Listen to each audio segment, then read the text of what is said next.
and it's outsized focused on an outdated resolution. The United States remains focused on keeping Israel secure and the Gaza and West Bank stable. President Trump has been perfectly clear that the United States expects the violence in the West Bank to end and that the United States will not allow the annexation of the West Bank. Perfunctory meetings like this one today are a distraction. The United States and its partners in the region will continue to focus on improving the situation on the ground, day in and day out. Thank you. I thank the representative of the United States for the statement, and I give the floor to the representative of Denmark. Thank you, Mr. President. And let me also thank Deputy Special Coordinator Alec Barra for his briefing. I would like from the outset to express Denmark's condemnation of the recent terrorist attacks in Sydney. We stand not only with Australia, but also with the entire Jewish community in rejecting all forms of terrorism and anti-Semitism. Mr. President, 9 years ago, this Council took a decisive step. In adopting Resolution 2334, the international community declared Israeli settlements a violation of international law and called for their immediate halt. It was an act of real solidarity in an effort to safeguard the two-state solution. Today, however, we face a situation of expanded settlements, intensified settler violence, and widespread displacement. Our failure to make real progress on this issue has long been deeply troubling. If we do not act decisively, it will soon be irreversible. The conflict in Gaza has rightly drawn the attention of the international community for more than 2 years, but support to Gaza must not come at the expense of our focus on the situation in the West Bank, including East Jerusalem. Mr. President, let me highlight 4 critical points. First, all settlement expansions must be halted immediately and any attempt at de facto annexation prevented. Continued expansion of Israeli settlements, legalization of outposts, seizure of Palestinian land, and implementation of the E1 plan are threatening the territorial integrity of a future Palestinian state. Denmark strongly deplores all settler takeovers and demolitions, including in the Silwan neighborhood of East Jerusalem.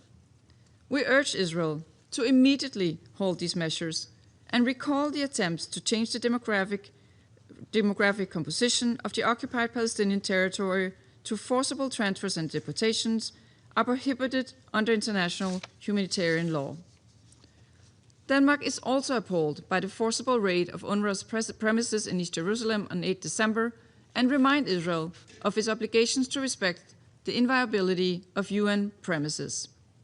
As underlined by the ICJ, including in its most recent opinion, Israel is under an obligation to cooperate in good faith with the United Nations.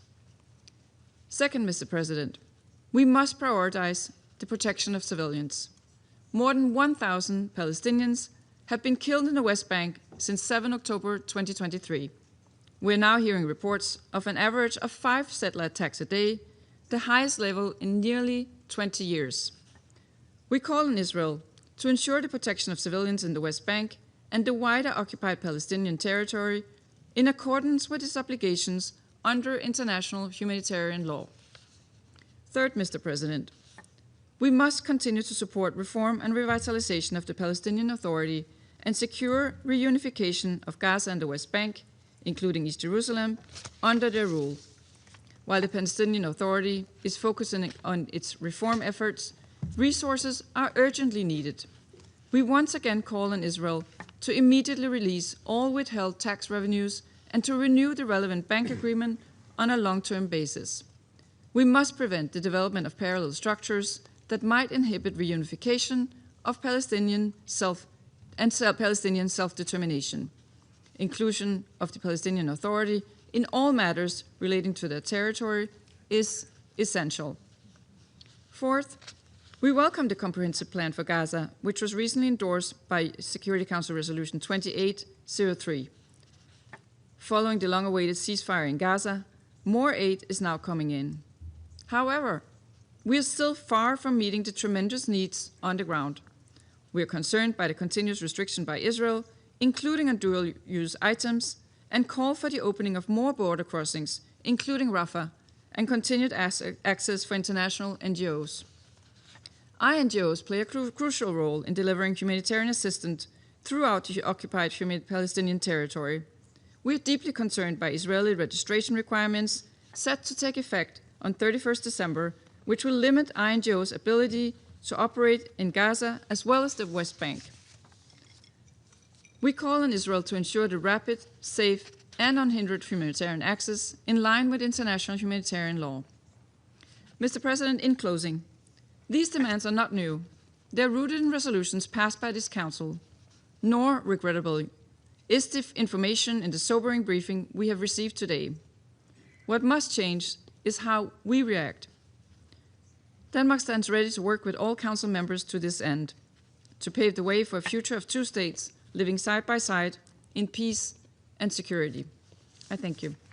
I thank the representative of Denmark for the statement, and I give the floor to the representative of Sierra Leone. Thank you, Mr. President. I thank